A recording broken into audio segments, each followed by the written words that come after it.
In the shadowed halls of Weimar Germany, a sinister and mysterious story begins to unfold. As the nation lies defeated and simmering with rage, a cabal of mystics gathers secretly under the cover of night. They meet beneath ancient runes carved into stone, whispering of forbidden knowledge kept from the eyes of ordinary men. Their discussion revolves around the idea that Aryan supermen can rise from the lost civilizations of history. Channeling cosmic forces and ancient energies, they dream of forging a 1,000-year empire of unparalleled power. But what if these were not just fevered dreams or twisted fantasies? What if Nazi leaders like Heinrich Himmler performed blood-soaked rituals within medieval castles? In these dark ceremonies, they sought the Holy Grail or forged demonic pacts to unleash hell on earth. Could the Holocaust itself have been fueled by occult madness? Or is this just the greatest hoax in history? Hold your breath as we unearth the chilling saga of Nazi occult rituals, where reality blurs into horror. The roots of this darkness stretch back to the naissance of the Thule Society, a shadowy organization founded in Munich in 1918. Imagine the city, still trembling from the upheaval of World War I, cloaked in an aura of revolution and despair. The Thule Society was not your typical nationalist club. It was a secretive völkisch group named after a mythical northern land of Aryan purity.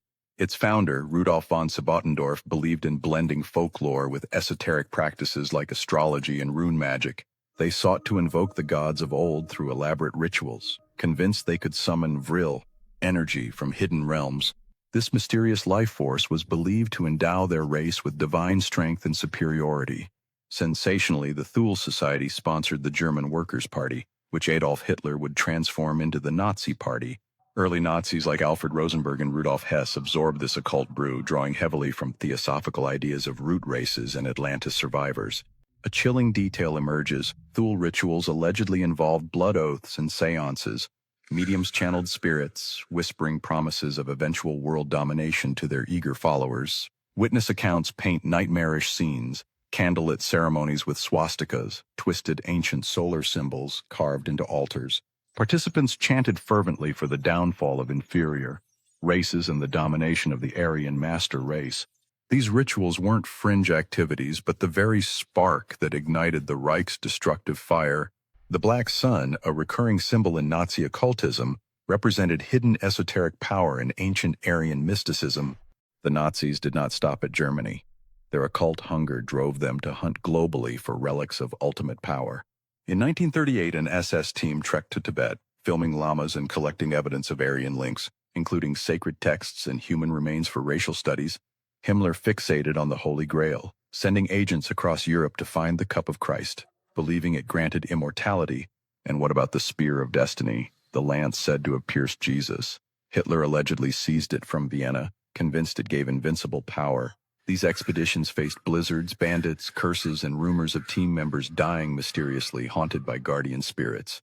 Back home, rituals increased. Book burnings weren't just censorship. They were sacrificial bonfires to purge degenerate knowledge and summon pagan flames. One eyewitness from a 1933 rally described thousands chanting around pyres, shadows dancing like demons amid forbidden tomes fueling the inferno. Even werewolves and vampires entered the lore. Propaganda twisted folklore into weapons, creating werewolf guerrilla units for occult-inspired resistance. If these chilling dives into history make you eager, subscribe to my YouTube channel, where I uncover dark enigmas weekly. Your support keeps the torch burning for truth. But hold on, was all this real or just post-war sensationalism? Historians debate whether Himmler's obsessions were genuine or exaggerated by propaganda and pop culture. There's no concrete evidence of full-blown Satanism, but supernatural beliefs permeated the regime. Astrology, guided decisions, and pseudoscience was state-sponsored. Occult beliefs weren't widespread among average Nazis or Germans who remained mainly Christian, but elite circles used them to mystify power. Recent discussions on board social media revived tales of Vril Society mediums channeling aliens for UFO technology, fueling conspiracy theories around Thule worship and black magic. One viral post claims Hitler was possessed, connecting Nazi occultism to rock culture's hidden esoteric symbols and themes. In 2024, documentaries explore how Nazi rituals inspire neo-Nazi groups today, symbolized by the haunting image of the modern Nazi Satanist groups like the Order of Nine Angles. Today, neo-Nazi manifestos flaunt symbols like the Sonnenrad or Black Sun, invoking ancient rituals in mass shootings and online hate crimes. Groups like the Order of Nine Angles blend Nazi esotericism with Satanism, performing alleged blood rites to preserve occult legacies. Is the occult legacy a blueprint for future darkness? Could these ritual doors have never truly closed, summoning forces still influencing chaos? Billions suffered during World War II, but this occult underbelly might explain the presence of inexplicable evil across the ages. The shadows whisper for seekers. What if the forces summoned by those rituals still linger, influencing the world today? If your blood's pumping, subscribe now. Each ritual revelation might change everything and illuminate hidden truths in the quest for understanding.